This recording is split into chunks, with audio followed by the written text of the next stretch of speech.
Bienvenue dans votre rendez-vous matinal, le bonjour d'Algérie. J'espère que vous allez bien et que vous vous portez bien, que ce soit à l'intérieur comme à l'extérieur du pays. De notre côté, c'est toujours un réel plaisir de vous retrouver comme à chaque fois avec notre humble équipe pour vous servir durant 1h30 de programme qui, je l'espère, sera à la hauteur de vos attentes. Au programme du jour, justement, mesdames et messieurs, nous allons commencer par la thématique du moment, la thématique santé, une thématique qui fait beaucoup parler d'elle en ce moment et nous tenions absolument à organiser ce plateau, histoire de sensibiliser davantage et de vous informer clairement sur ce sujet. Le sujet, c'est bien évidemment la diphtérie. Nous aurons le plaisir d'avoir avec nous le chef de service prévention au niveau de la direction de la santé et de la population d'Oran, qui sera parmi nous pour nous parler justement de ce qu'est cette pathologie, comment s'y prémunir, quelles sont les mesures à prendre afin d'éviter le pire.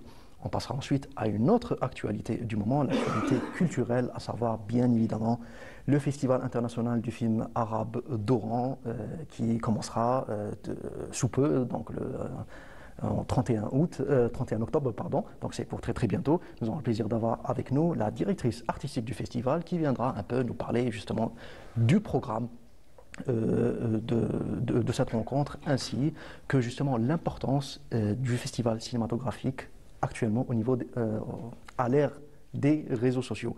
En continuant ensuite avec une autre thématique très très importante, à savoir la thématique énergie. Nous aurons le plaisir d'avoir avec nous le vice-président de la Fondation Santé et Énergie pour nous parler justement de l'économie de l'énergie aujourd'hui ainsi que de l'économie des énergies renouvelables. On passera ensuite bien évidemment au volet artistique, pas avec un artiste mais avec deux artistes, chacun dans leur domaine respectif. La première est spécialisée dans les arts plastiques et le deuxième est un auteur qui vient de sortir son tout nouvel ouvrage Laps de temps. Je ne vous en dis pas plus, je vous laisse le découvrir sous peu avec nous. Et on finit bien sûr avec l'actualité culturelle, le concert de la semaine. C'est bien évidemment avec l'association An-Nahda qui organise cette fin de semaine un magnifique concert en collaboration avec l'orchestre andalou de Paris. Nous aurons le plaisir d'avoir avec nous le président de l'association et chef d'orchestre aussi de l'association An-Nahda, Mokhtar Hallel, qui sera parmi nous pour nous parler un peu de ce fameux concert. Voilà, ça sera tout pour aujourd'hui, mesdames et messieurs. J'espère que vous serez nombreuses et nombreux à nous suivre. Comme à l'accoutumée, on vous laisse toujours savourer une petite douceur musicale, histoire de vous mettre un peu dans le bain. Et ça sera avec Ahmed Ouhabi, Yaromri. On vous laisse savourer ce petit moment et on se retrouve juste après. ما دركك ما زار قلبك يا ورشان عزك ربي راك في الحيطان ما تحملها انا ولا عيشة لغبان يا قمري يا قمري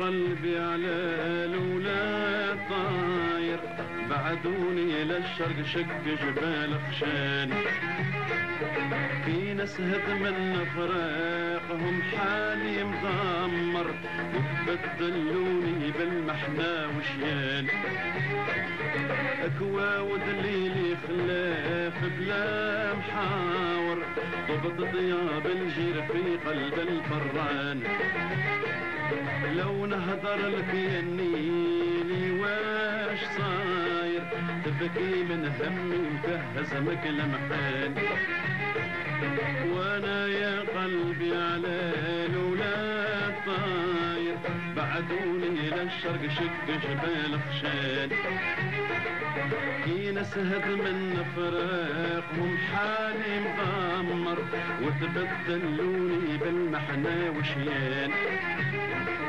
هكوا ودليلي خلاف بلا محاور ضبط طياب الجير في قلب الفران لو نهضر لك يا النيلي واش صاير تبكي من همي تهزمك المحان لبدا مقرنس على الصور وين تشوف الحي ليه قشوش يخرجوا البنات بالتشهر في السطاح تقول غير جيوش من البعد يبان ولا نور متخالفين انواع كل اللوش وانت عندهم نجمات نقلك طالع ليس ما نكروش تسمع ذي حديثهم كي صار أهل العشق يا من رادك روح ما قالوا لك شدي الأخبار ما كتبوا عنوان ما رسلوك وانت عند حمامتك زي Une magnifique chanson de l'icône de la chanson Wahrani, le regretté Ahmed Wahbi Allah yarhamou. Alors on commence tout de suite, mesdames et messieurs, avec notre premier plateau, comme je vous l'ai dit, le sujet santé du moment, à savoir la diphtérie. Pour en parler plus en détail, j'ai le plaisir d'avoir avec moi en ce moment même Dr Youssef Boukhari. Dr Boukhari, bien le bonjour. Bonjour. Merci beaucoup d'avoir accepté notre invitation et d'être parmi nous aujourd'hui. Merci, Barakallahu Fik. Donc, c'est un sujet très important. Je vous remercie d'avoir choisi ce sujet. Tout plaisir est pour nous parce que ça commence à prendre des tournures dramatiques, notamment sur les réseaux sociaux. Oui. Tout le monde s'enflamme sur ce sujet. Donc nous tenions absolument à organiser ce plateau pour informer concrètement sur ce qu'est cette maladie, sans être alarmiste, mais sans prendre aussi le sujet à la légère. Oui. Donc, histoire de tenir nos chers téléspectateurs clairement sur le sujet. Alors déjà pour commencer, Dr Boukhari, qu'est-ce donc cette pathologie? Qu'est-ce que la diphtérie? Donc, la diphtérie, c'est une maladie infectieuse d'origine bactérienne et elle est contagieuse. Donc, elle est contagieuse. Le virus, la contagiosité, elle est très rapide parce que l'incubation de cette bactérie, donc, elle est de 4 à 5 jours. D'accord. La contamination se fait par quel... Bon, la contamination, elle se fait par voie aérienne. D'accord. Par voie aérienne, Ok. c'est les sécrétions respiratoires Oui. suite à des toux ou l'éternuement. Elle peut toucher une personne saine. Il y a aussi une contamination cutanée, surtout quand il y a des plaies. Une personne saine qui a des plaies non soignées et non protégées, donc la contamination, elle se fait par voie cutanée. D'accord. Rarement ou parfois par une contamination indirecte, c'est-à-dire des contaminants souillés tels que les cuillères et les fourchettes, etc. D'accord. D'accord. Oui. Bon, cette pathologie, elle touche la sphère orale, donc elle est au niveau de la bouche. D'accord. Elle est comme une angine. C'est-à-dire, c'est pour cela, c'est-à-dire les personnes, et quand ils tombent malades, ils pensent à une angine. D'accord. Donc, si elle est mal soignée ou retard de diagnostic, Oui. donc c'est ça où la maladie, elle devient très contagieuse et elle peut aussi provoquer la mort chez la personne atteinte. D'accord. La mort, elle est due à une asphyxie, c'est-à-dire la sphère orale, On n'arrive plus à respirer. oui, donc elle se ferme. Oui. Et donc le patient, donc il meurt avec une asphyxie, donc par manque de respiration. Très bien. Ça, c'est les signes majeurs cliniques. D'accord. Et quelle est la catégorie de société la plus vulnérable qui est touchée par cette maladie? Est-ce que c'est les adultes, c'est les enfants? Tout âge, à tous les âges. D'accord. D'accord. Donc l'Algérie, elle a connu 3 épidémies, Oui. surtout dans la décennie noire. 93, 94, 95. D'accord. Donc la vaccination, elle était perturbée, parfois dans certaines régions, Oui. elle était inexistante. Oui.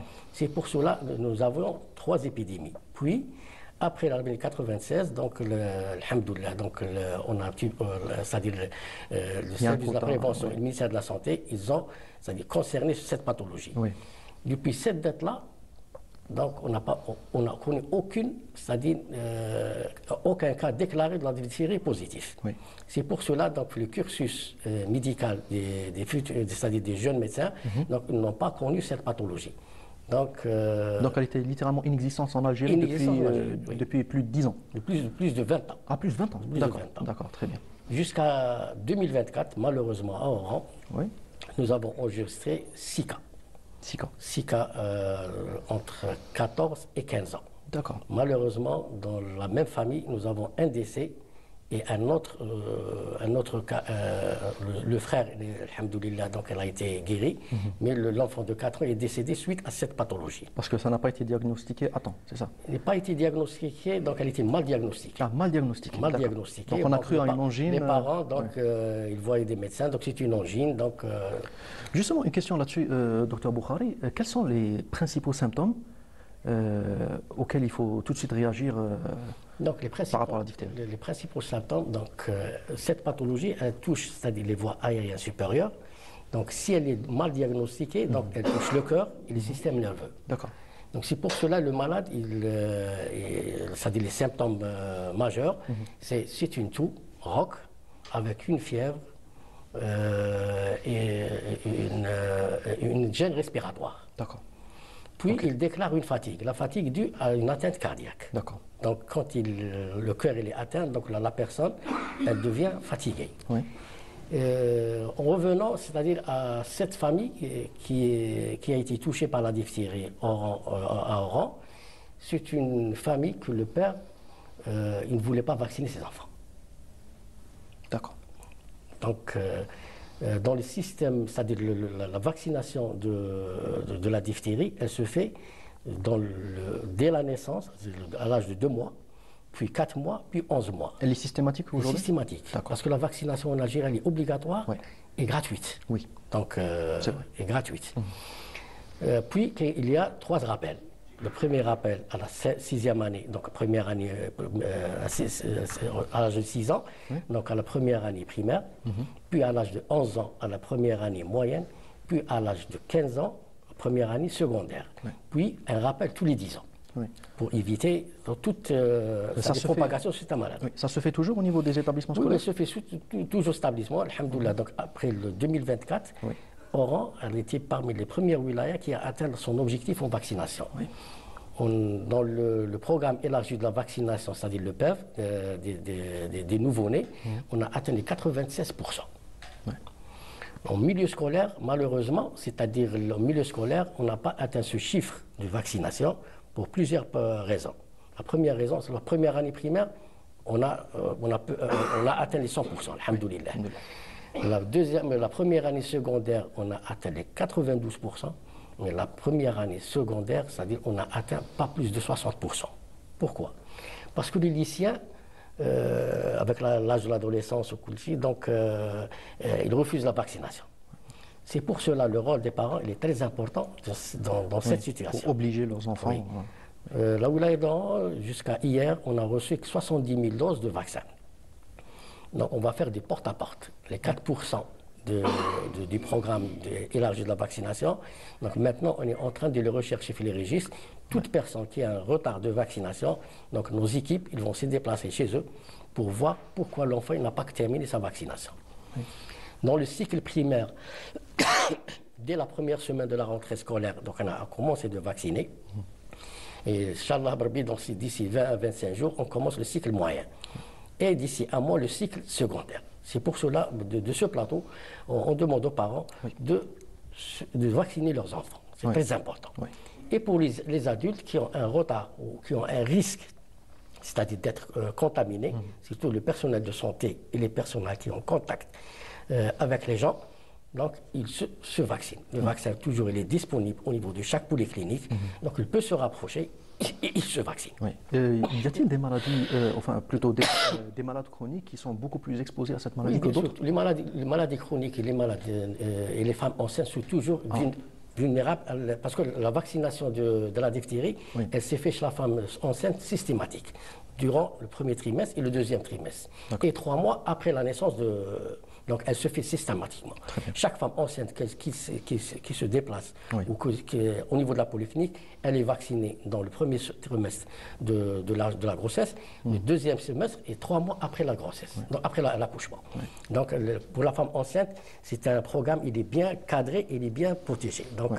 Donc toutes les femmes, c'est-à-dire la plupart des femmes, elles sont vaccinées dans les polycliniques. Très bien. Donc les personnes exposées, donc ils peuvent se déplacer au niveau de n'importe quelle polyclinique et ils se vaccinent. Très bien. Docteur Boukhari, je rappelle à nos chers téléspectateurs que vous êtes chef de prévention au niveau de la DSP d'Oran. J'aimerais revenir vers vous sur un point. Dernièrement, il y a eu un cas qui a été signalé à Skikda. Et donc, j'aimerais me profiter un peu de votre présence pour avoir des statistiques sur la situation actuelle de la diphtérie en 2025 en Algérie en général et à Oran en particulier. Donc, alors, je peux vous donner les statistiques d'Oran. Voilà. Donc, depuis janvier 2025 jusqu'à aujourd'hui, on n'a enregistré aucun cas de diphtérie, alhamdoulilah. Donc, même nos personnels de santé, surtout les médecins d'urgentistes et les médecins de PMI et les médecins de santé scolaire, ils étaient formés pendant 3 séances pour prendre en charge sérieusement la diphtérie. Suite au cas qui a été enregistré en 2024, en décembre 2024. Donc, tout le monde est maintenant formé pour prendre en charge une diphtérie. Parce que le traitement de la diphtérie, il est très simple. Donc, quand il sera diagnostiqué. Oui. Donc, c'est un traitement d'antibiothérapie générale, c'est bon, ou le sérum antidiphtérique, il est disponible. Donc, chaque établissement de santé, nous avons un stock de wilaya de 250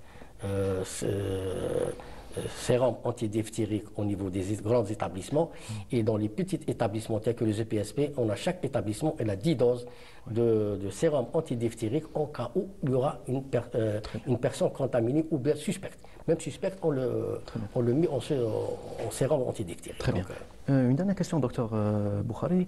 Quand on voit aujourd'hui toute cette intox qui ravage les réseaux sociaux, quelle stratégie adopte la DSP d'Oran pour contrer un peu cette désinformation et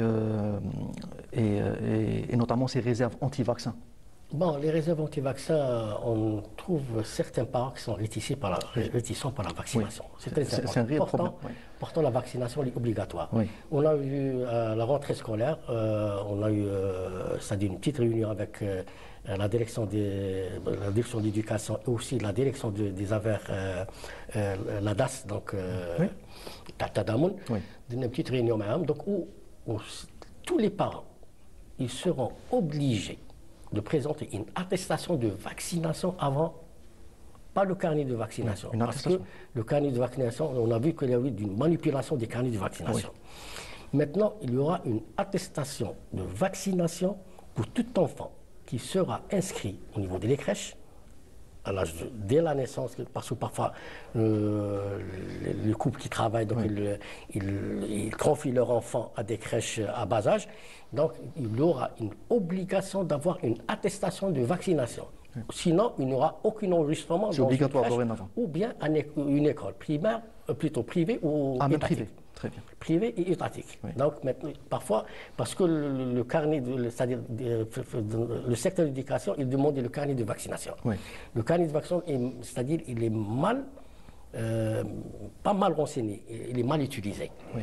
Oui. On a trouvé certains parents qui fraudent un petit peu pour inscrire leurs enfants. Mais maintenant, la rentrée scolaire de 2026-2027, donc il sera obligatoirement d'avoir une attestation de vaccination. Oui. Si l'enfant n'est pas vacciné, il n'aura pas droit à la scolarisation. Brièvement, docteur Boukhari, histoire de rassurer un peu nos chers téléspectateurs qui sont peut-être réticents par rapport au vaccin, y a-t-il des effets secondaires ou y a-t-il un suivi post-vaccin?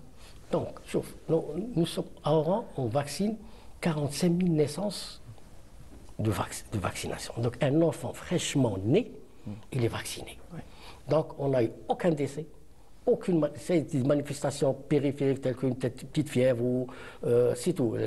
Mais on n'a eu aucun effet indésirable de la vaccination. Donc un enfant qui est fraîchement né, on le vaccine. Donc il y a 45 000 naissances et nous avons 125 000 enfants scolarisés vaccinés chaque année. Contre le primaire, le moyen et le secondaire. Chaque année, on vaccine 125 000 enfants à l'âge de scolariser et 45 000 naissances par an. Donc, on a eu jusqu'à maintenant, c'est vrai, le vaccin c'est un médicament. Oui. Donc, chaque médicament, il a des effets secondaires, il y a des effets. Mais certains enfants, on ne peut pas les vacciner parce que certains qui ont une immunité un petit peu, un déficit immunitaire. Oui. Donc, on a fait un créneau de vaccination pour ces enfants-là au niveau de l'OHS Canacelle pédiatrique. Oui. Donc, ils seront vaccinés par un type de vaccin bien spécifique pour ces enfants-là. Et tout le monde doit être vacciné. Docteur Youssef Boukhari, merci beaucoup pour ces très importants éclaircissements. J'espère que ça vous a influencé. En tout cas, si vous n'avez pas encore vacciné vos enfants, faites-le dès à présent afin d'éviter. Le pire, c'est juste une petite dose de vaccin sans effet secondaire et ça ne coûte rien et c'est gratuit. Est-ce que je peux ajouter quelque chose? Donc, quelques secondes. Oui. Donc, pour les personnes suspectes, les personnes qui présentent une fièvre ou une toux, on revient à la situation Covid. Absolument. Donc, la bavette est obligatoire Oui. et le gel d'hygiène. Donc, les règles d'hygiène vont être respectées. Absolument, absolument. Merci beaucoup, docteur Boukhari. C'est très, très intéressant. J'espère qu'on aura l'occasion de vous revoir très, très bientôt pour parler d'une autre thématique très, très importante. Merci à vous. Et quant à nos chers téléspectateurs, on continue avec notre deuxième plateau. Mais avant, on va se concentrer sur un autre sujet santé du moment. Bien évidemment, l'Octobre Rose avec un sujet signé Iman Mahloud Ras. On vous laisse regarder et on se retrouve juste après. Dans le cadre du mois de sensibilisation au cancer du sein et le col de l'utérus, une vaste campagne de 3 jours a été lancée à Relizade, réunissant de la télévision algérienne, le Croissant Rouge, la société civile et la direction de la santé et de la population de la même wilaya.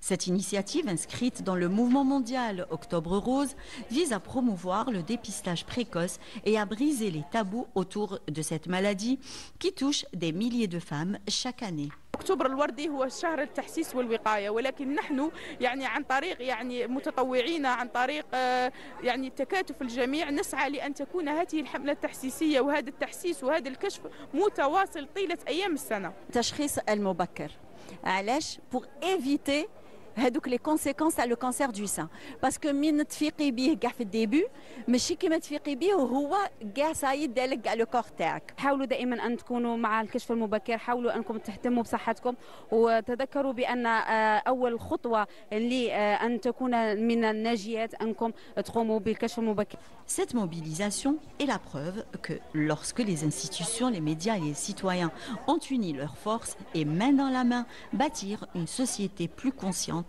plus solidaire et plus résiliente. من بين النصائح والارشادات اللي رانا نعطوها النساء الحوامل، كل المواطنات نتكلموا معهم على بما يسمى باتخاذ نظام غذائي صحي وامن. اليوم الاول كان على مستوى الصحه العموميه بغليزان، اليوم الثاني على مستوى المؤسسة العمومية المختلطة بعمي موسى، ويوم الثالث بالمؤسسة العمومية للصحة الجوارية ببلدية سيدي محمد بن علي. La télévision algérienne fait ses déplacements de wilaya au wilaya et par daïra pour sensibiliser les femmes pour aller faire le dépistage au niveau des centres régionaux ou au niveau des centres où il y a le matériel adéquat pour le dépistage de cancer de sein.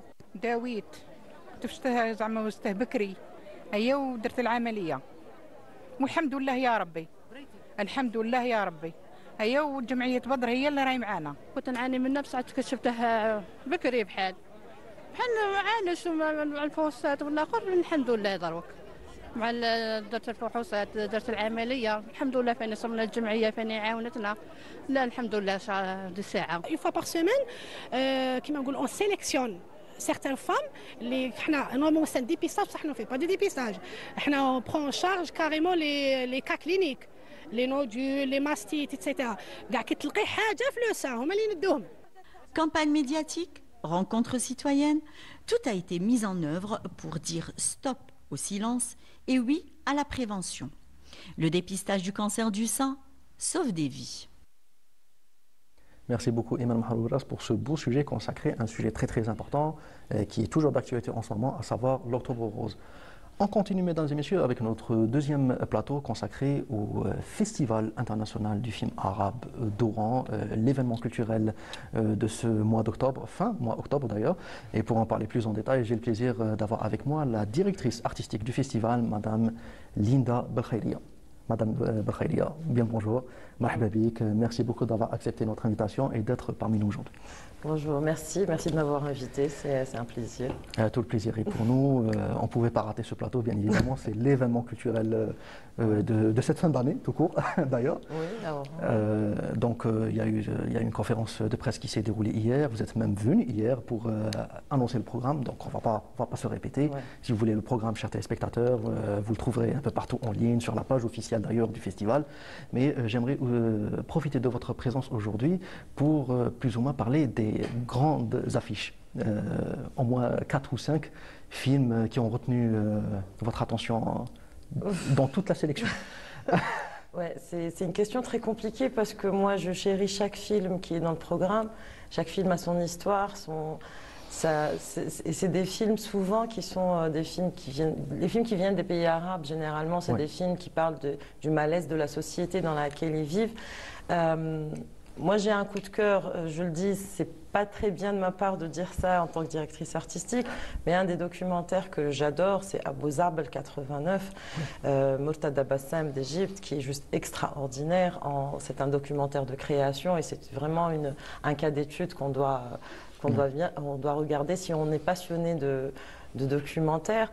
Dans la fiction, ouais, on a une première mondiale avec Haytham Soleiman qui vient de Sultan Ta'men, qui était là l'année dernière avec un court-métrage d'Iana Telma, What a Religion. Et ce jeune-là, on a voulu aussi, le festival est là aussi pour mettre en avant les jeunes créateurs, les premières œuvres de cinéma.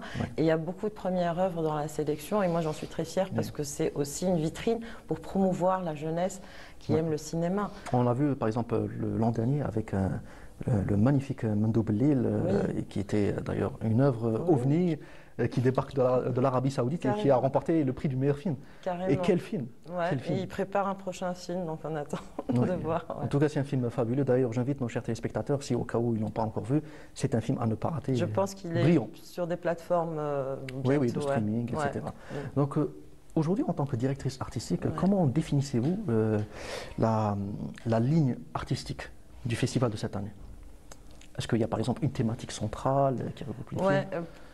Les thématiques centrales dans une sélection compétition officielle, on ne peut pas vraiment la définir parce que ça dépend de la production de chaque pays. Ça dépend aussi de comment on peut avoir les films parce qu'en tant que festival naissant, disons, parce que le festival renaît, c'est très compliqué de s'imposer sur la scène internationale vis-à-vis des distributeurs et des vendeurs internationaux pour avoir les droits des films. Sachant que moi, je négocie les droits des films pour les avoir gratuitement, ce qui est pas évident du tout, vu que nous n'avons pas beaucoup de budget, vu que c'est très compliqué. Donc, je travaille avec beaucoup de networking pour avoir le maximum de films. Je voyage beaucoup dans les festivals, je contacte les gens et c'est comme ça qu'on arrive à trouver des films. On suit l'actualité beaucoup, mais c'était quoi la question? En fait, c'est comment définir la ligne artistique. Donc du coup, en fait, elle ne s'impose pas à nous, mais on n'a pas vraiment, on ne peut pas imposer nous une ligne artistique. C'est-à-dire que quand nous on reçoit les films et qu'on regarde et qu'on sélectionne et on fait passer aussi, il ne faut pas oublier qu'on fait passer aussi tous les films par le ministère, qui a plusieurs comités de visionnage des films. La ligne se définit elle-même, mais en général, tous les festivals de films arabes... En tout cas, pour simplifier, c'est plus ou moins une vitrine sur le cinéma du monde arabe en général. Mais en tout cas, mention spéciale pour le cinéma palestinien qui est véritablement mis en avant et qui est à l'honneur. D'ailleurs, avant d'en parler, j'invite nos chers téléspectateurs à visionner ce petit spot en hommage au cinéma palestinien et on se retrouve juste après.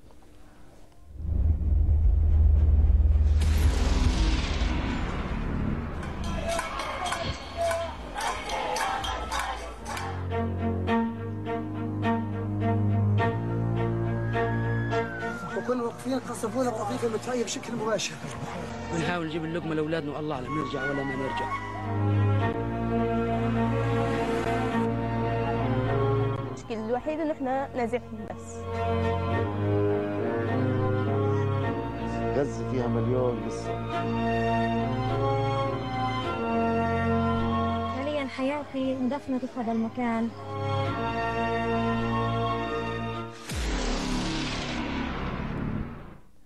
un cinéma palestinien qui fait de plus en plus parler de lui. D'ailleurs, il y a de magnifiques pépites qu'on peut conseiller à nos chers téléspectateurs, notamment Paradise Now, Omar, 5 caméras brisées, etc. C'est tous des magnifiques films palestiniens.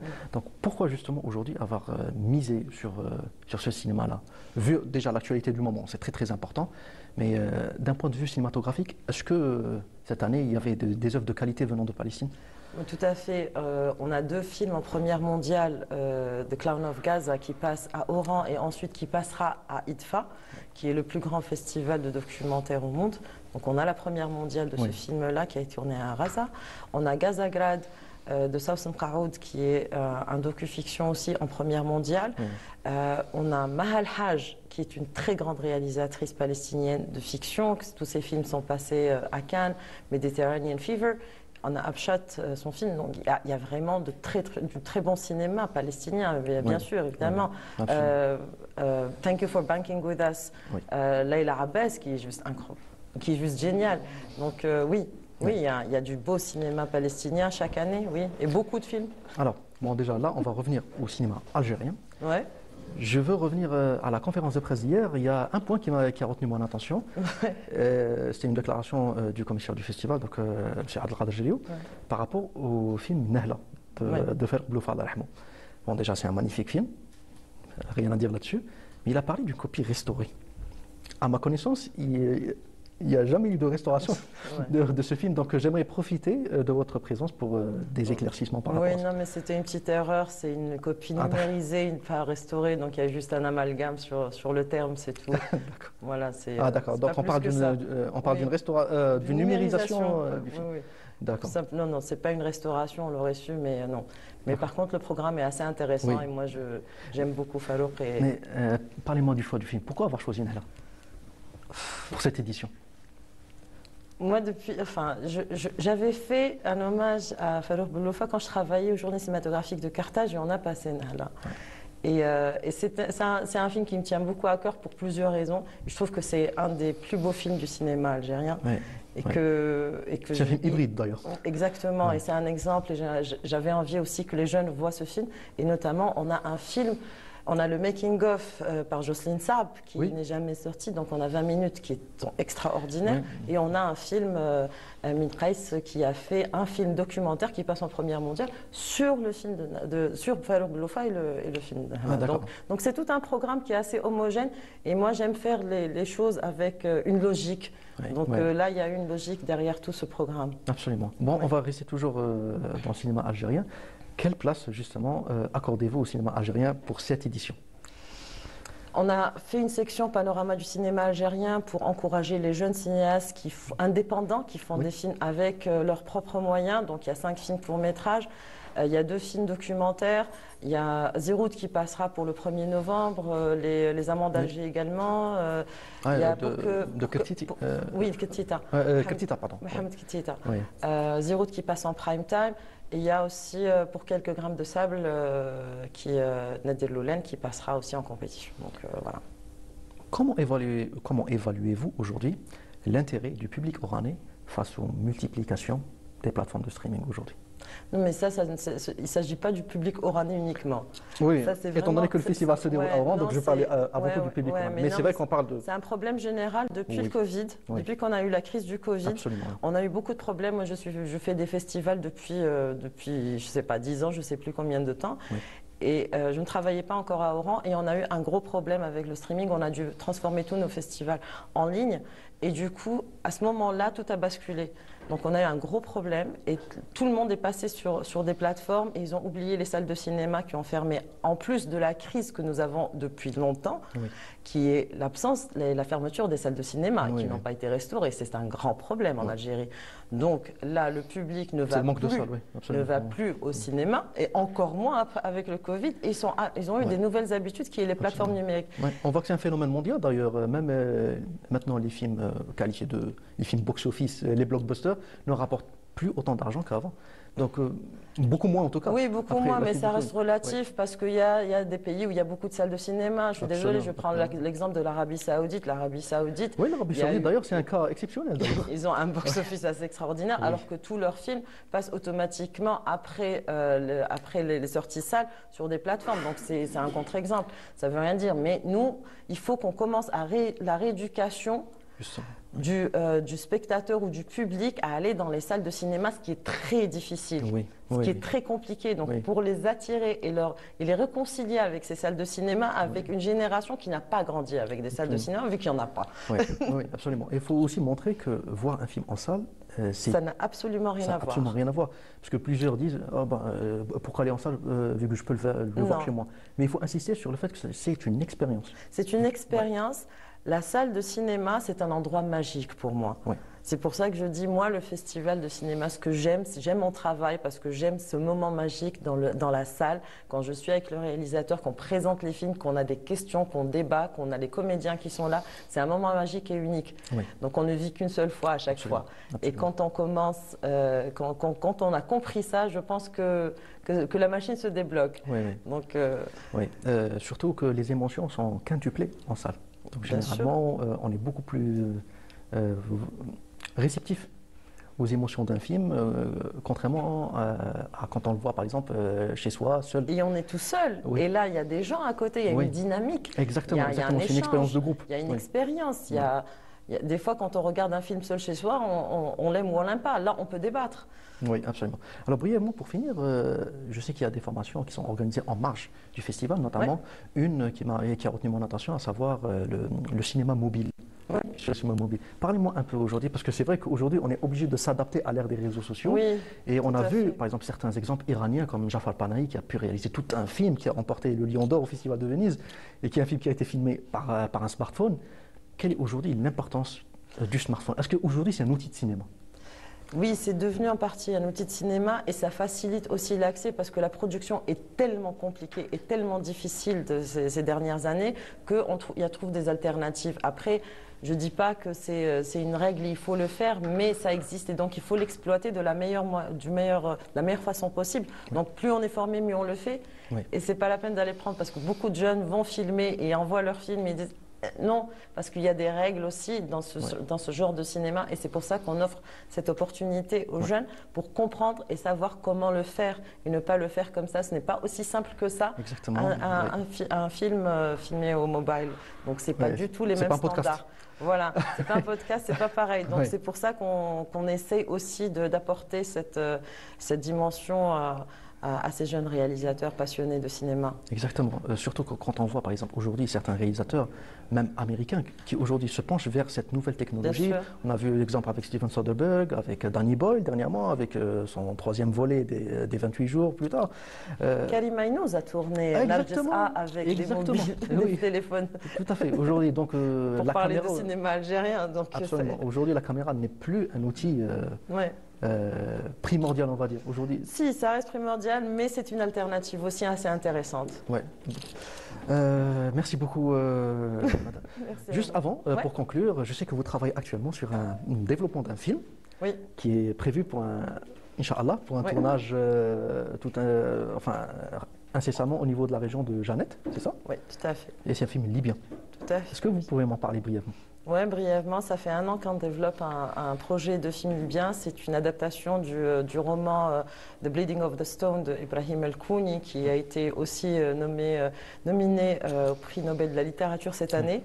Il a été traduit en 7 langues, c'est un best-seller. Donc nous travaillons maintenant avec un réalisateur libyen qui s'appelle Mohamed El Amin, qui a fait son premier film, première à IDFA, première à Raboretsi. Donc on est en train de créer une structure de coproduction internationale pour travailler et j'espère qu'on tournera à Jeannette. Oui, voilà. D'ailleurs ça reste une grande première pour la Libye qui officiellement, on n'a pas un cinéma très très important. On retient quelques coproductions, notamment celle de Mostafa Akkad, Le Lion du désert, etc. Mais il n'y a pas... Ouais, il y avait un film, Abdallah Razouk, je crois, en 72, qui est le film libyen, le premier film libyen, vraiment libyen, mais depuis, il n'y a plus de films. Ouais. Donc on espère rapporter ça et j'espère qu'on pourra le faire. Quoi. On tient bon, on y va. De toute façon, on vous souhaite plein succès pour ce nouveau projet. Merci beaucoup, Madame Linda Boukhailia, d'avoir été avec nous pour parler un peu de la culture du festival et la culture du cinéma en général. C'est un réel plaisir. On vous souhaite beaucoup de succès. De toute façon, on sera sur place pour les entrées sont gratuites, il faut venir. Absolument, absolument. Donc l'invitation est ouverte à tous nos chers téléspectateurs. Venez nombreux découvrir du cinéma, ça ne coûte rien, c'est gratuit. Voilà, merci beaucoup, Madame. Vous aimez... bon, je sais que vous êtes en même temps cinéphile. Oui. Alors, ça tombe bien, transition toute faite, parce qu'on va conseiller à nos chers téléspectateurs un film à conseiller cette semaine. C'est le film dont tout le monde parle en ce moment. On vous laisse apprécier la bande-annonce et on se retrouve juste après.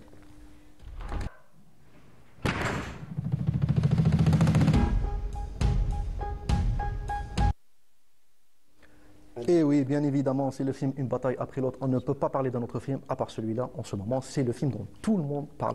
Un film réalisé par l'illustre Paul Thomas Anderson, l'une des meilleures voix du cinéma américain actuel, l'un des cinéastes à suivre. Un cinéaste qui n'est pas à son coup d'essai. Il a déjà réalisé de grands chefs-d'œuvre, notamment Boogie Nights, Magnolia et notamment There Will Be Blood. Un chef-d'œuvre intemporel avec l'une des meilleures courses-poursuites qu'on ait jamais vues depuis au moins 10 ans. Un film à voir absolument.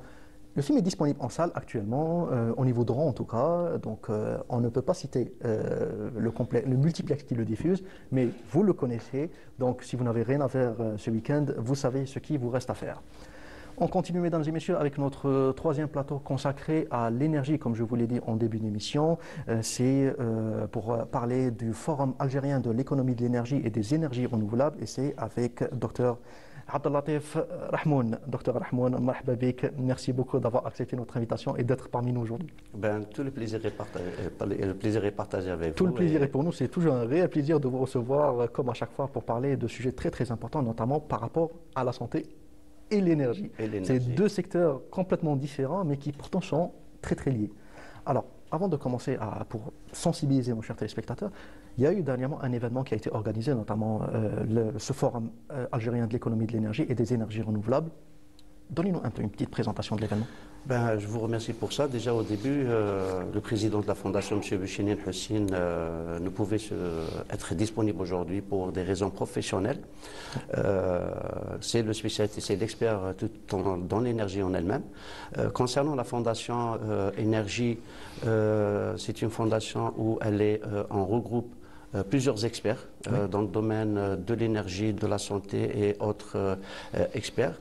Et cela pour avoir un travail de sensibilisation vis-à-vis des collectivités locales. Le travail aussi de la Fondation, c'est de donner des idées dans l'orientation pour avoir, concernant tout ce qui est innovation dans le cadre des startups. Et voilà, donc ce forum, c'était qui voulait en partenariat du Wali d'Oran. Il a été parrainé par le Wali d'Oran, c'est ça? Bien sûr. C'était le Wali d'Oran qui a exigé ce forum-là pour les collectivités locales, pour leur informer concernant la gestion, surtout par rapport à cette gestion de tout ce qui est l'énergie, tout ce qui est l'éclairage public, parce qu'il faut savoir une chose, qu'il y a une grande déperdition énergétique à l'échelle nationale et entre autres Oran, par rapport à tout ce qui est les normes en elles-mêmes. Parce qu'il y a des normes qui ne sont pas actuellement respectées. Justement, on vous avait déjà reçu précédemment dans ce plateau pour justement parler de ça. Vous avez dit que la lumière, normalement, doit être jaune et pas blanche. Oui. Donc, je vous laisse un peu développer ça. Entre autres, dans les normes concernant tout ce qui est l'éclairage public, il faut qu'il y ait une lumière jaune. Moi, je prends toujours l'exemple dans le tracé du tram. C'est un tracé qui est complètement jaune par rapport à tout ce qui est à côté où la lumière n'est pas respectée parce que tout simplement sur le plan de santé en elle-même, on ne respecte pas le cycle circadien, même pour tout ce qui est les plantes, pour les animaux, tout ce qui est les insectes. On voit justement Par exemple, une photo... Là, c'est une, vous voyez, c'est une lampadaire qui a au cours de la journée, et c'est deux différentes, une froide et une chaude. Ah d'accord, d'accord. Alors qu'il n'y a aucune norme. Ouais. Et pourquoi déjà c'est allumé en pleine journée? Déjà, ça rentre dans le cadre de cette déperdition énergétique qu'on la voit même au cours de la journée. Pour changer une lampe, on est obligé d'allumer tout le tracé en lui-même.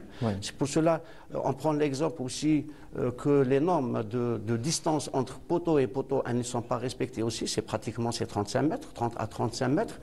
Ça dépend aussi, c'est les endroits. Il y a des endroits qu'on n'a pas besoin d'avoir des poteaux. Même au niveau des poteaux, comme on l'a vu tout à l'heure, ça c'est au niveau du jardin chez nous, à Oran, où on voit très très bien cette luminosité qui est très importante et aveuglante. Très aveuglante.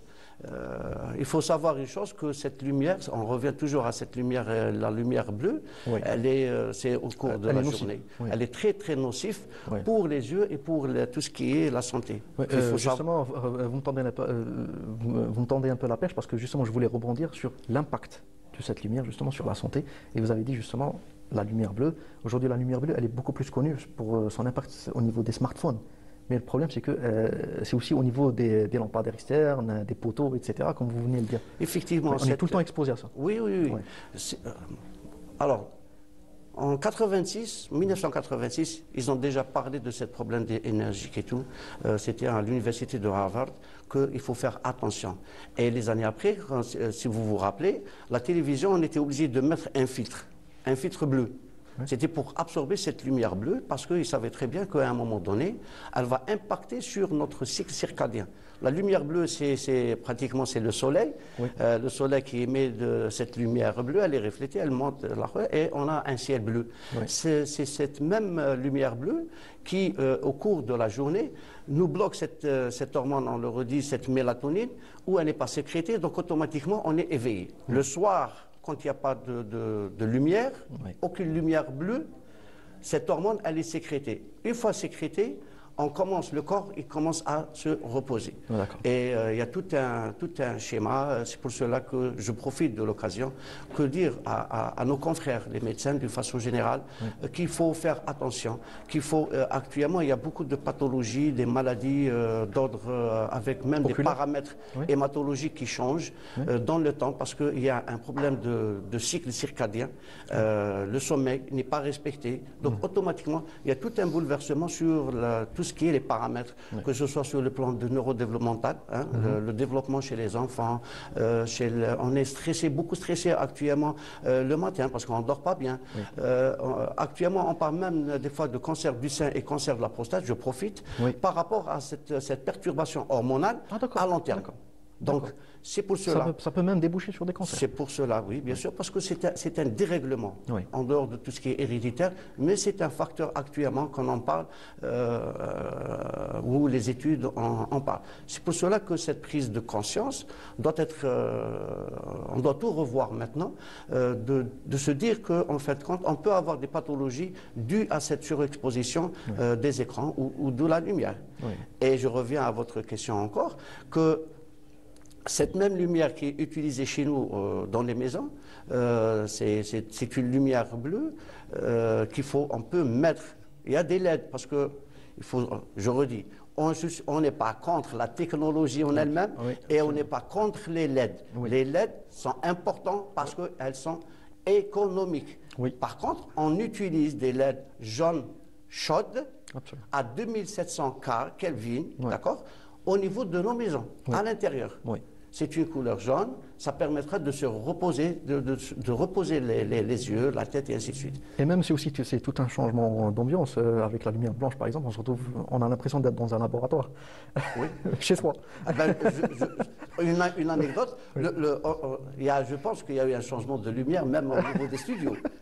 À une certaine période, il y avait beaucoup plus de froid. Actuellement, il y a une ambiance plus détendue et ça permettra d'être plus serein. Cette même lumière, elle est utilisée dans tout ce qui est éclairage public. Je reviens à l'éclairage public parce qu'à l'heure actuelle, c'est comme si on a un cycle circadien chez l'être humain, il est dérangé. C'est la même chose de tout ce qui est environnement. on remarque à l'heure actuelle, là où j'habite, il y avait les oiseaux de bon matin, on les entendait. Maintenant, depuis qu'ils ont mis l'éclairage, c'est un éclairage froid, pratiquement jusqu'à 8500 Kelvin, on n'a plus, c'est des plantes, c'est des arbres qui sont tout le temps surexposés à cette lumière et elles ne dorment pas. On n'a plus d'oiseaux, on ne les entend plus. Ah, c'est dommage. En même temps, le soir, on peut voir, il y a eu même une petite vidéo qui a été faite, où on voit bien les insectes qui sont absorbés par cette lumière. Et après, qu'est-ce qu'ils vont ils vont être morts, ils vont mourir. À partir de là, le cycle va changer, la pollinisation ne va pas se faire et il va y avoir un dérèglement, la photosynthèse et tout. Et à partir de là, il va y avoir une détérioration des plantes, des arbres. Et il n'y aura plus. Je prends l'exemple aussi, il faut savoir une chose, parce que dans les recommandations, entre autres, on en parle que tout ce qui est les caches, les poteaux, il faut mettre des caches. Ça permettra de limiter la lumière, que ça sera directement comme ça a été fait dans les studios. Ça permettra de ne pas avoir des halos en haut. Pourquoi? Parce qu'il y a les oiseaux migrateurs où ils sont obnubilés par cette lumière et ils sont désorientés dans leur parcours. Donc vous voyez qu'en fin de compte, toute cette lumière bleue, les gens croient que c'est le corps croit que c'est une lumière naturelle où on doit être éveillé. Et c'est pour cela qu'il y a beaucoup de problèmes dans le temps qu'il faut prendre en considération. J'aimerais revenir sur un point, Dr Rahmoun. Là, vous avez cité plein de solutions qui peuvent remédier, par exemple, à cette surexposition, à cet éclairage LED blanc. Maintenant, pour revenir au forum, j'imagine qu'il y a eu beaucoup de communications qui ont été faites à ce sujet, chacun dans son domaine. Est-ce que, à la fin de ce forum, a-t-il abouti à des engagements mesurables ou ça s'est limité à des échanges théoriques? Non, alors, comme je l'ai dit tout à l'heure, c'est que la Fondation en elle-même a des recommandations et c'est prévu qu'on va faire toutes ces recommandations qui vont être déposées au niveau de la wilaya sous l'égide du Wali pour mettre en marche cette non-déperdition de cette énergie. On a demandé qu'il est souhaitable et préférable que dans les cahiers de charge, on met toutes les propositions pour qu'il y ait un cahier de charge, parce que généralement il n'y a pas de cahier de charge pour quand on met les poteaux. Chacun met comme il veut, là où il veut, avec donc des ça se fait un peu de manière anarchique. Donc là, il va y avoir une réglementation. Une réglementation, on a demandé qu'il y ait une réglementation dans ce sens, même c'est au niveau du ministère, pour qu'il y ait cette réglementation, pour qu'elle soit à l'échelle nationale. Il est question qu'on va avoir avec la formation professionnelle aussi. On a un rendez-vous pour la semaine prochaine, Inch'Allah. C'est pour mettre certaines spécialités, parce qu'il va y avoir la création d'emplois et la création de start-up dans le domaine de la gestion de l'énergie en elle-même. Parce que généralement, on met des poteaux, mais malheureusement, il n'y a pas cette maintenance. Donc, les débouchés pour le travail, c'est prévu, même pour la formation de certaines spécialités bien définies pour ça. Donc pour vous dire qu'en fin de compte, ce forum, il a abouti à beaucoup de choses. Beaucoup de ceux qui étaient présents, comme certaines collectivités qui étaient très contents, ils ont demandé qu'il y ait un travail de partenariat et qui permettra d'avancer pour ça. Une question pour vous, Dr Rahmoun, en tant qu'expert en santé et énergie. Où en est exactement l'Algérie aujourd'hui dans sa stratégie de diversion économique annoncée depuis plus de 10 ans? Alors, il faut savoir une chose, que l'Algérie a une avancée extraordinaire dans cette énergie. Il y a des projets, même par rapport à tout ce qui est l'énergie solaire. Et ils sont en train d'œuvrer pour diminuer la facture concernant cette énergie qu'on consomme à l'heure actuelle. Parce qu'il faut savoir une chose, que l'électricité, elle est fabriquée par rapport au gaz. Alors que le gaz, il est beaucoup plus préférable de le vendre à l'étranger, parce que ça coûte beaucoup mieux par rapport à ce qui est subventionné.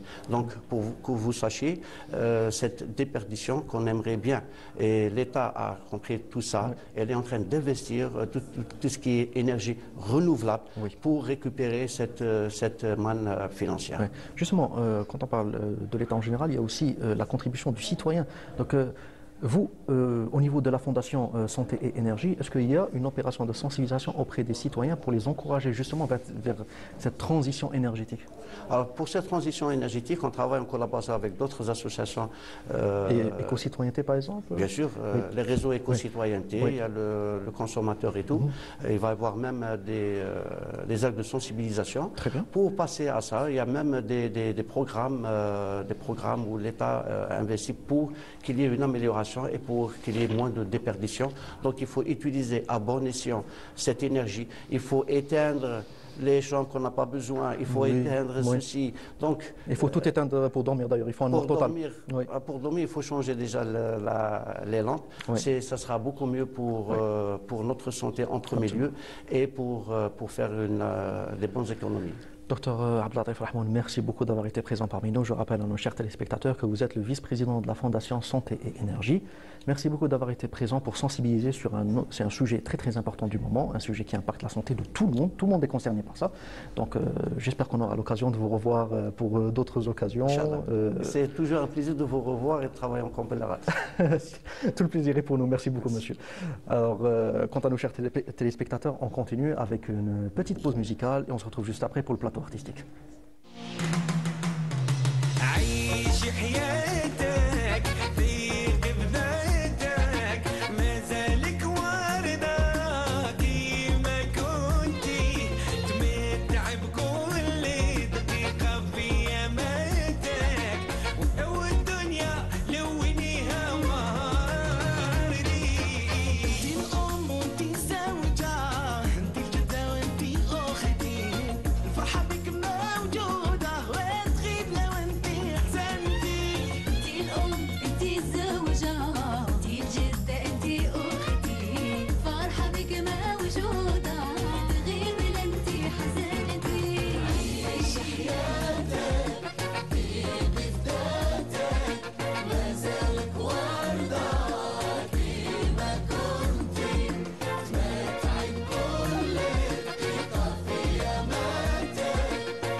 C'est une chanson très très importante qui sensibilise justement toutes les femmes par rapport au dépistage précoce. Étant donné qu'on est en plein mois de sensibilisation concernant Octobre Rose, n'hésitez pas, ça ne coûte rien, c'est gratuit et au moins bien sûr que vous n'avez rien et que vous êtes en parfaite santé. Alors, on enchaîne maintenant avec le plateau artistique, mesdames et messieurs. Comme je vous l'ai dit en début d'émission, nous aurons le plaisir d'avoir deux artistes avec nous, chacun dans son domaine respectif. La première, ça va être bien sûr honneur aux dames. Alors, ça sera Madame Selma Benabadji, artiste plasticienne. Selma, marhaba bik, merci beaucoup d'avoir accepté notre invitation. Merci pour l'invitation, c'est toujours un plaisir d'être parmi vous. Tout le plaisir est pour nous. Merci beaucoup d'avoir répondu présente aujourd'hui. C'est pas évident généralement le matin. Ouais. Merci. Alors, maintenant, je passe à notre cher auteur, Khaled Boudaoui. Khaled, marhaba bik, merci beaucoup d'avoir accepté notre invitation. Bonjour, merci pour l'invitation. Vous, par contre, c'est la première fois avec nous, donc oui, marhaba bik tout court. Merci infiniment. J'espère que ce ne sera pas la dernière, par contre. J'espère, je suis très content Voilà. d'être parmi vous. Alors, comme je l'ai dit, honneur aux dames, donc on va commencer par Madame Selma Benabadji. Donc vous êtes mademoiselle, d'accord, ok. Alors, vous êtes artiste plasticienne, vous avez déjà plusieurs années à votre actif. La question que j'aime toujours poser à nos artistes quand on les reçoit, c'est comment est née cette passion? Est-ce que vous avez baigné dans un environnement familial très penché sur l'art, ou est-ce que c'est venu tout seul, etc. Racontez-nous un peu. Tout à fait, je baigne dans l'univers artistique depuis toute petite, puisque je fais aussi de la musique en parallèle de la peinture. Quel genre de style musical? Musique andalouse. Ah, très bien, d'accord. Donc c'est en raccord avec notre plateau suivant d'ailleurs. Oui. Tout à fait. Donc depuis toute petite, j'aime dessiner et peindre, mais avant c'était juste un passe-temps. Et puis à la période du confinement en 2020, j'ai repris mes pinceaux et j'ai commencé à peindre sur des croquis, on va dire. D'accord. Oui. Et puis ma mère a remarqué qu'il y avait du potentiel, donc on est parti acheter du matériel plus professionnel. Oui. Et donc je me suis lancée en 2020, j'ai eu l'occasion de participer à 2 expositions cette année, et puis j'ai enchaîné les expositions. D'accord, et après c'est venu tout seul. Tout à fait, exactement. Et maintenant, est-ce qu'on peut dire que vous êtes, entre guillemets, professionnalisé dans ce domaine, ou est-ce que ça reste toujours une occupation? Ça reste toujours une occupation, puisque je suis étudiante en langue étrangère, donc c'est juste un passe-temps. Oui. Voilà. D'accord, très bien. Alors maintenant, je vous retourne la question, Monsieur Boudaoui. Bon, je sais que ce n'est pas votre premier ouvrage, c'est votre 3e. Donc vous avez déjà réalisé 2, notamment Paria d'hier, Notable d'aujourd'hui. Celui que j'ai lu en tout cas, qui va suivre le parcours d'un certain Taïeb, qui va basculer un peu dans la violence au fil des pages. On ne va pas en dire plus pour ne pas gâcher la surprise à nos chers téléspectateurs. Et là, vous débarquez avec un ouvrage très particulier qui s'appelle Laps de temps. Laps de temps qui est en partie autobiographique, pas en partie, en grande partie autobiographique, et qui va résumer toute votre vie et votre carrière en 42 km et 195 mètres. Voilà, c'est ça, c'est ça. Je suis précis. Exactement. Voilà, alors, bon, comment est né bon, je connais un peu certaines conditions qui vous ont poussé vers l'écriture, mais je sais que l'écriture, à un moment donné, ça s'est imposé par elle-même. Oui. Vous n'avez aucune ambition de devenir écrivain, parce que vous étiez avant tout journaliste, et même vous faisiez de la web radio. Exactement. Alors racontez-nous un peu comment c'est fait. Bon, j'avais une expérience dans la presse écrite depuis des années, et début des années 2012, j'ai lancé, bon en 2007 j'ai lancé une radio, mais à l'époque avec la connexion du Biconnexion, donc le projet n'a pas abouti. Et après en 2012 j'ai lancé une radio qui a vraiment marché très très bien. Elle s'appelait à l'époque Mojajo FM. À l'époque, c'est nous qu'on a lancé le direct pour la première fois. On avait des auditeurs partout dans le monde. Oui, même du Canada. Oui, on avait 25 000 auditeurs par jour. Et après, malheureusement, avec des problèmes, on n'a pas continué le projet. Bon. Des problèmes de financement, etc. Financement, budget, beaucoup de choses, logistique, beaucoup de choses. Voilà. Donc, après, il y a eu l'année 2012 qui est une année malheureusement. Oui. C'est une année très très compliquée pour vous, mais en même temps c'est une année qui a défini plus ou moins votre potentiel artistique, est-ce qu'on peut dire ça? Oui, bien sûr. C'est que c'est l'artiste qui s'est réveillé là Après c'était un combat de 2012 jusqu'à 2018, c'était un combat avec la maladie. Oui. Et après j'ai décidé d'écrire, parce que l'écriture pour moi c'est une thérapie.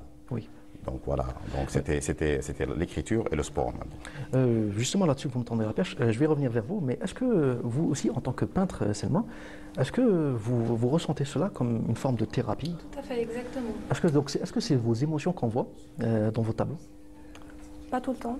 Parce que quand même... J'essaye d'exprimer le maximum de positivité dans mes couleurs et dans mes tableaux. Oui, parce qu'on voit quand même que dans votre travail, ce n'est pas... en fait, on va dire que vous basculez beaucoup plus vers l'abstrait. Tout à fait. Donc, est-ce que ça fonctionne à l'instinct? Est-ce que c'est instinctif? C'est des émotions vives que vous balancez sur la toile? Ou est-ce que c'est un truc très calqué, très millimétré? Tout dépend du tableau, tout dépend de l'humeur, tout dépend de l'inspiration, etc. Oui, oui. Est-ce que c'est aussi votre cas, Khaled? Parce que je sais que, par exemple, quand vous écrivez, on ressent, en tout cas dans les deux premiers, même dans le troisième, on ressent une envie de finir vite l'ouvrage. Est-ce que vous écrivez à l'instinct ou est-ce que vous prenez du temps pour le nécessaire pour analyser votre travail ou est-ce que vous vous enchaînez très vite? Quand j'écris une fiction, oui. Oui, je prends de recul. Mais quand j'ai écrit Laps de temps, pour moi c'était finir rapide parce qu'il y avait beaucoup d'émotions. Oui. Parce que la subjectivité a joué un rôle très important dans cet écrit. Oui. Donc j'ai écrit ça sans prendre de recul. Et c'était un livre plein d'émotions. Oui. Et voilà, donc, oui. Bon, déjà, parce qu'on va le préciser à nos chers téléspectateurs, c'est que quand cet instinct artistique s'est réveillé, il n'y a pas eu que l'écriture. Il y a aussi eu le parcours au théâtre. Oui. On a eu l'occasion d'en parler dans une émission qu'on avait réalisée ensemble, et où on s'est très attardé sur l'aspect théâtral, mais parlez-nous un peu aussi sur cet aspect de comédien. Ah bah, comédien, parce que moi j'ai suivi les pas de ma chère maman. Oui. Ma chère maman, elle a joué au théâtre d'Opéra d'Oran en 1947. Oui. Elle jouait des pièces théâtrales pour enfants, elle a joué de 1947 jusqu'à 1951. Oui. Après elle a arrêté. Et moi pendant la période de Covid, j'étais enfermé, donc j'ai demandé à des amis, entre Wari Badallah, qui m'ont ouvert la porte pour jouer avec eux un hommage à Abdelkader Alloula. C'était en 2020, je pense. Oui. Non, 2021. Oui. C'était à Terre d'Opéra. C'était juste avant l'émission qu'on avait faite. Oui, c'était ma première expérience devant un public au théâtre Opéra Alloula. Donc c'était que des émotions. Et j'étais le seul amateur parmi les comédiens professionnels. Ils ont pris un risque, mais voilà. Alors maintenant, je viens vers vous, Selma, pour que vous nous présentiez un peu votre travail. Comment on pourrait déjà le définir, votre travail? C'est une palette d'émotions? Est-ce que c'est une palette d'émotions? Bon, je vous laisse un peu la parole. J'ai pas de style personnel. Pour le moment, c'est juste de la créativité. Tout dépend de l'inspiration, comme je l'ai dit, etc. Oui. Et comme je l'ai dit tout à l'heure, j'essaye d'exprimer le maximum d'ondes positives. Qu'est-ce qui vous inspire? J'ai plein de sources d'inspiration. Que ce soit le quotidien de tous les jours, que ce soit des... Donc vous puisez beaucoup dans le vécu? Beaucoup? Pas tout le temps. Justement, racontez-moi. Qu'est-ce qui vous inspire? Est-ce qu'il y a par exemple des artistes précis qui ont marqué votre palette artistique? Ou est-ce que, comme vous l'avez dit, c'est ce que vous vivez quotidiennement, donc vous le retranscrivez en peinture? J'aimerais bien connaître votre processus artistique. Voilà. Je m'inspire beaucoup de l'artiste Baya Mahiddine. Ah, bien sûr, c'est l'une de mes artistes préférées. Oui. Et d'autres artistes aussi, d'autres artistes d'autres pays. Et donc, voilà. Vous avez exposé? J'ai fait 6 expositions. Oui. Et j'en suis à ma 7e. J'en ai fait 6 à Oran. Oui. Enfin, oui, 6 à Oran et une à Tlemcen, dernièrement. D'accord. En été. Et là, je suis en pleine exposition. J'expose dans un café qui se trouve en face le consulat de France, à Oran. Oui, très bien. Donc, c'est chez Isabelle. D'accord. C'est une Française qui habite ici, qui est passionnée par l'art aussi et qui encourage les artistes. Et durant toutes vos expositions, quel a été l'impact de votre travail sur le public présent qui est venu pour découvrir votre travail? Alors, j'aime beaucoup justement voir exposer déjà. Et j'aime bien voir le regard des gens sur mes créations et voir l'impact. L'interprétation. Tout à fait. Est-ce qu'il vous est arrivé justement, quand on interprète une de vos toiles, différemment par rapport à l'ambition initiale que Alors, vous aviez? Ce que je dis, c'est moi je dessine et c'est à vous d'interpréter. Oui. Je n'impose pas mon interprétation, c'est aux spectateurs d'interpréter mes créations.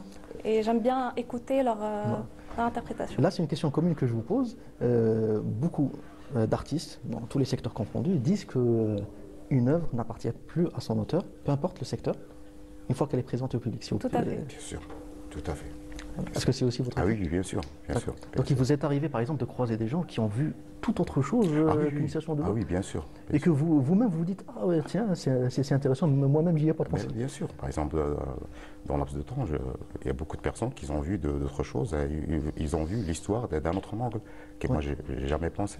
Ouais. Voilà. Et puis quand je relis, je dis, ah oui, c'est vrai. Donc voilà. Donc il y avait un autre regard, un autre œil. Donc voilà, bien sûr. C'est très important le retour, c'est très important. Très important, même aussi pour se développer soi-même. Ah oui, bien sûr. Donc justement, maintenant quand vous prenez du recul par rapport à votre travail en général, comment trouvez-vous vos premières créations? Est-ce que vous les trouvez plus, on va dire... Je les trouve moins travaillées. Je ne parlais pas en termes de qualité, mais en termes peut-être de sentiments. Ah tiens, c'est assez innocent. Peut-être que ça manque un peu de noirceur des fois, parce que c'est des fois qui rajoute un peu ce côté, ce piment, on va dire, dans le tableau. Est-ce que vous avez cette impression? Pas vraiment, parce que j'ai commencé à, comme j'ai dit, je peignais quand j'étais toute petite, mais j'ai vraiment commencé à l'âge de 15 ans et demi. Ouais. Donc j'étais, on va dire, j'étais un peu plus grande, voilà. Ouais.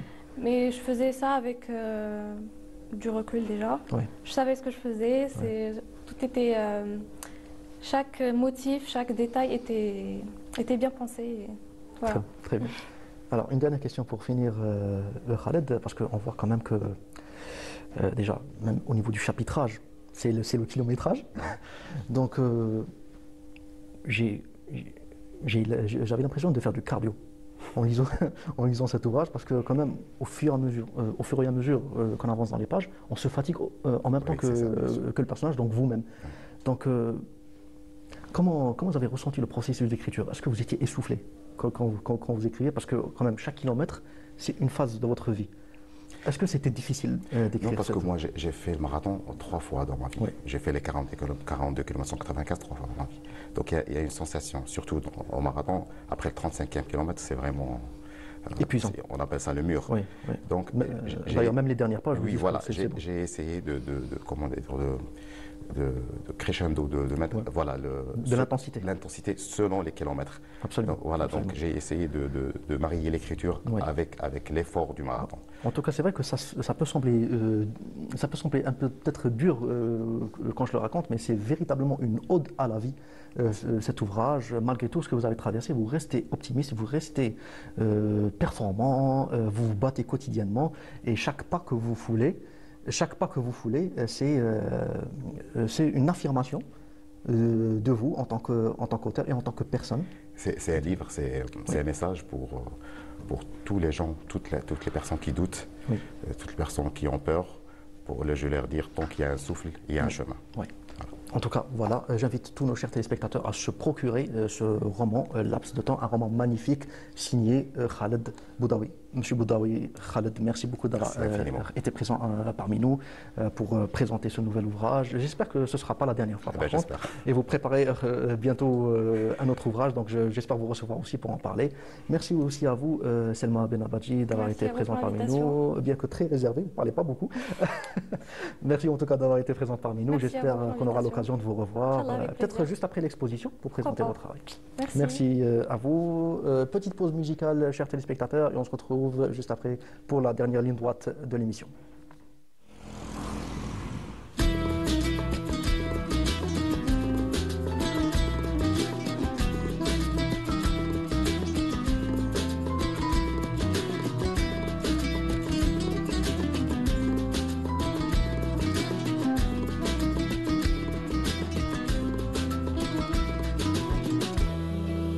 Au vieux port d'Alger, dans une usine, je bousille les mots à l'encre de Chine. Au vieux port d'Alger, dans une usine, je bousille les mots à l'encre de Chine. ندات الموجة وتكسلت، جازت تحتانا وبردها قاسح، ما فهمناها كيف تهولت، هاجت علينا وهواها قادح. ندات الموجة وتكسلت، جازت تحدانا وبردها قاسح ما فهمناها كيف تهولت هجت علينا وهواها يخوف مادموزيل الجيري فجينا بطون سوليل مادموزيل الجيري فجينا بطون سوليل مادموزيل الجيري فجينا بطون سوليل مادموزيل الجيري فجينا بطون سوليل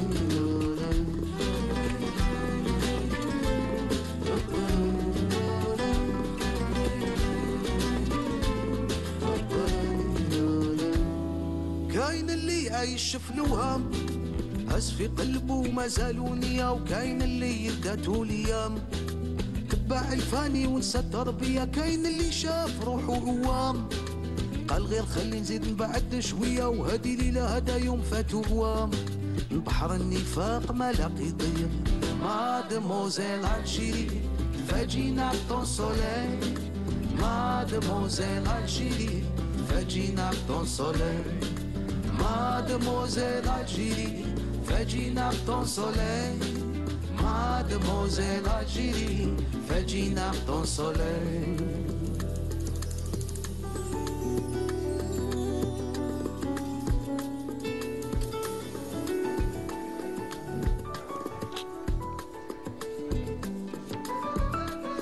Mademoiselle Algérie, Behina, Ton Soleil, une magnifique chanson signée Shiban. Alors, comme je vous l'ai dit, mesdames et messieurs, la dernière ligne droite de l'émission sera consacrée à la musique andalouse, et pas n'importe laquelle, à travers la fameuse association, l'icône de la musique andalouse ici à Oran, l'association An-Nahda, et c'est bien sûr avec son président, M. Mokhtar Allal. M. Allal, marhaba bik. Merci beaucoup d'avoir accepté notre invitation et d'être parmi nous aujourd'hui. C'est toujours un plaisir d'être parmi vous et très gentil à vous de nous donner l'occasion de parler bien sûr du programme et de l'association. Absolument, absolument. Tout le plaisir est pour nous. Nous tenions absolument à organiser ce plateau aujourd'hui. Merci à vous. Et vous êtes venu avec M. Damaji Bedis. Monsieur Bedis, marhaba bik, merci beaucoup d'avoir accepté notre invitation aussi. Merci à vous aussi. Franchement, je suis très honoré de cette invitation. Tout le plaisir est pour nous.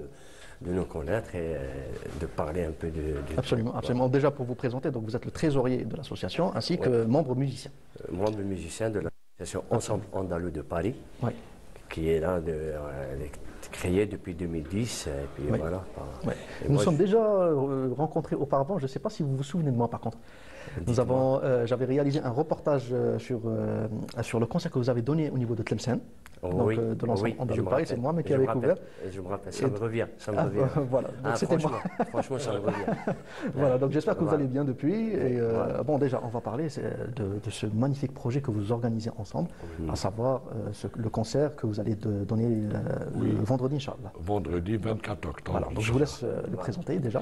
Alors, c'est un concert sous thème de l'inauguration de l'année musicale de l'association Nahda, et par la même occasion, je parlerai de toutes les associations qui ont la formation de faire l'année, enfin l'inauguration ou l'ouverture de l'année musicale. Absolument. Et cette année, donc, on a prévu de faire cette soirée, ce concert, cette ouverture, en invitant bien sûr l'association L'Ensemble de Paris, qui nous a fait l'honneur d'être parmi nous aujourd'hui à Oran. Et on va dire que c'est la première fois, c'est leur premier passage, on va dire, avec un public oranais, un public amoureux de cette musique, de cette culture et de ce patrimoine classique algérien.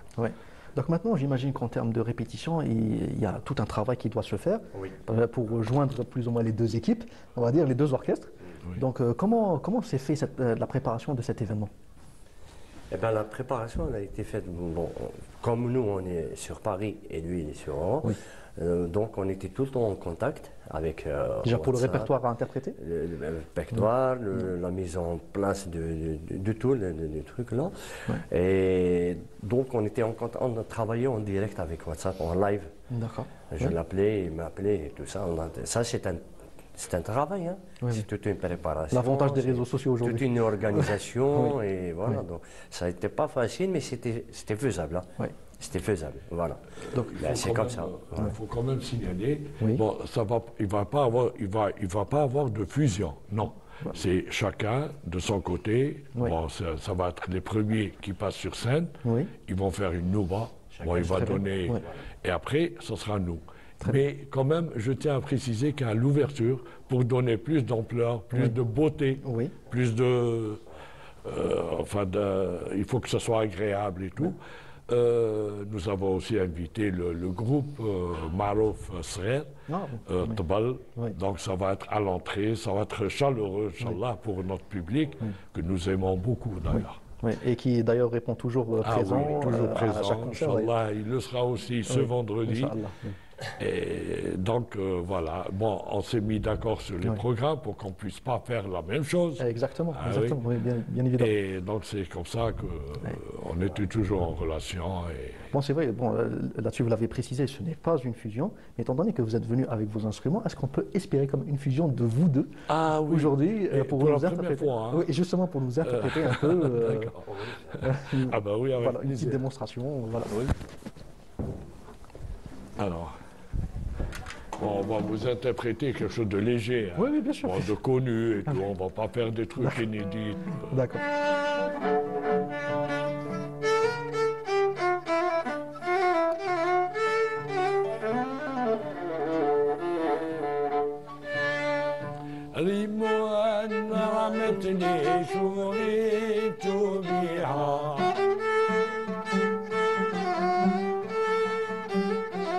طلت من الباب فعسى نورها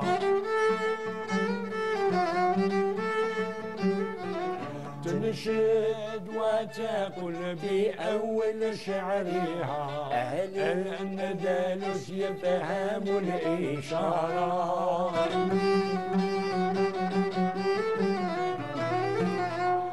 الأندلس يفهم الإشارة لا يعلم الحب إلا الشعراء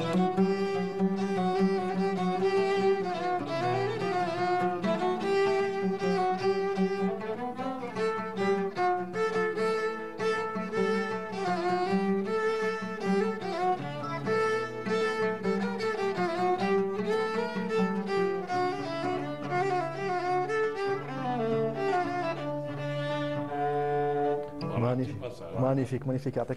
Et ce n'est qu'un avant-goût, mesdames et messieurs, de ce qui vous attend ce vendredi, Inch'Allah, notamment dans cette belle soirée qui s'annonce très fructueuse, étant donné que vous aurez le plaisir d'admirer deux orchestres interprétant chacun un répertoire différent de la musique andalouse. Déjà, pour revenir un peu à l'association Nahda Mokhtar Hallal, comment pouvez-vous la définir aujourd'hui? Est-ce que c'est un conservatoire vivant ou est-ce que c'est plus ou moins une association à vocation patrimoniale?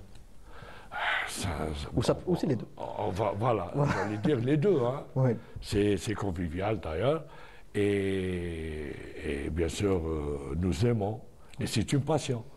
Hein. Ça n'a rien à voir avec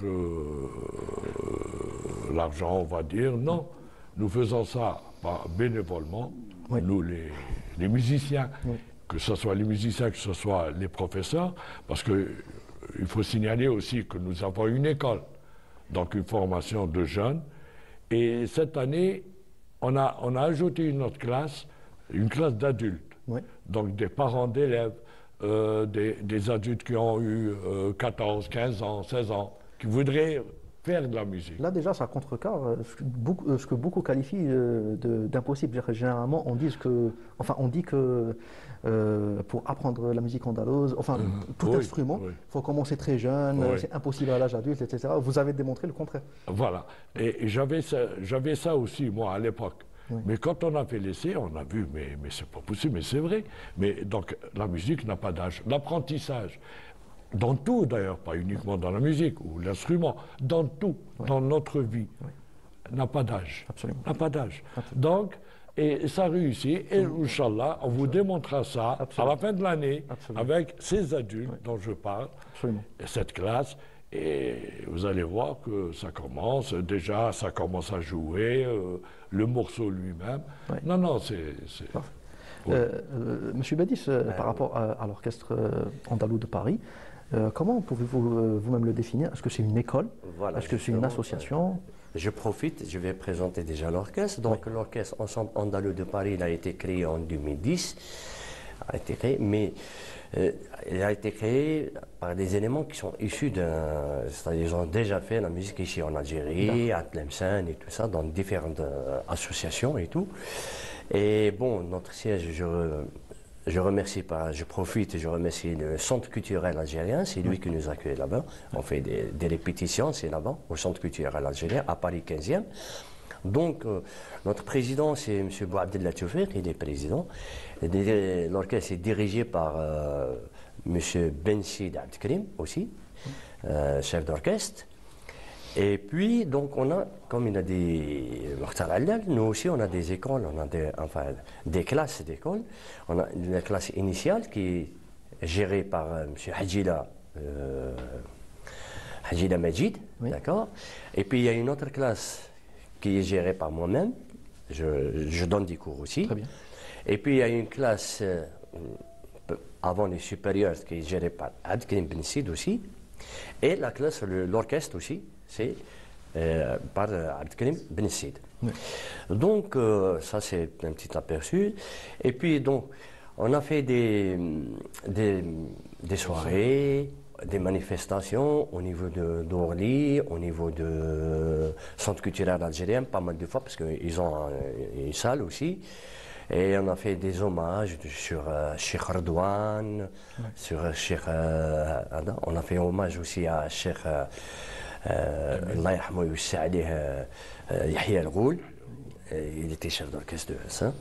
Et puis chez Amin Mesli aussi, un hommage de Amin Mesli. On a fait pas mal. Et dans le projet, on a un projet de faire hommage à Abdelkrim Diali, Inch'Allah, en 2026.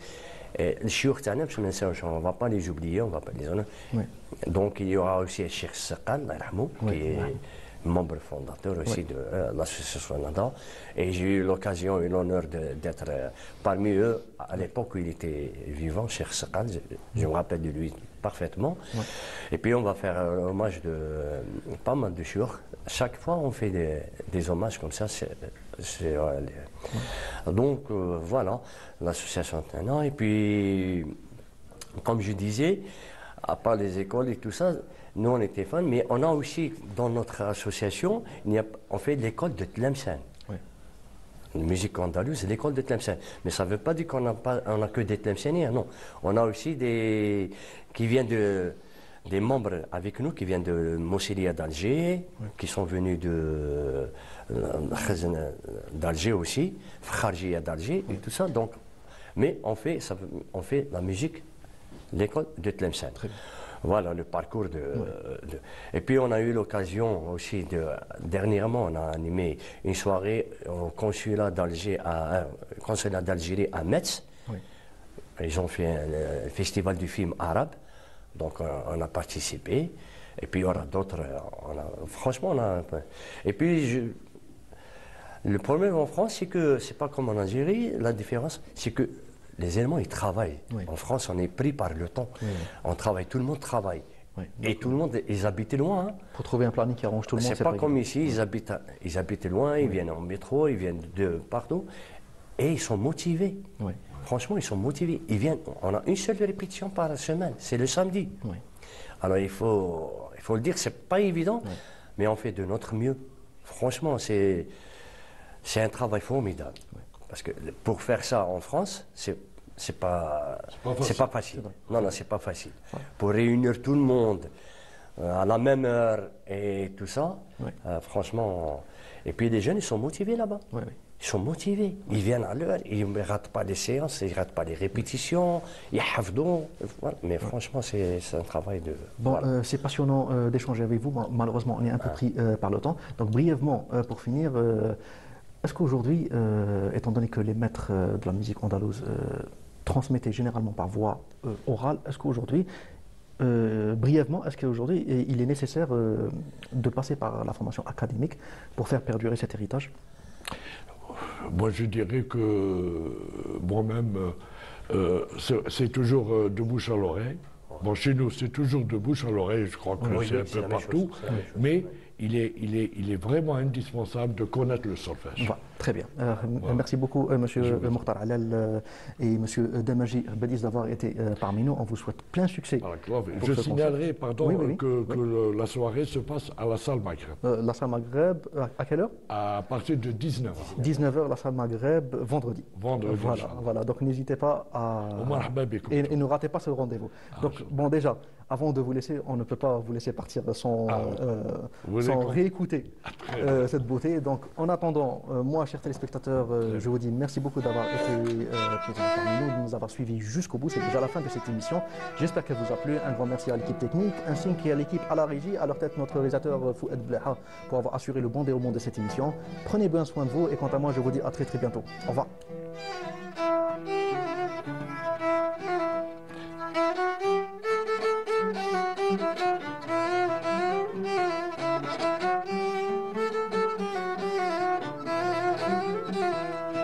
متدبر هم الفرقة بالجنية ولا عرفت على دريبة منين كانت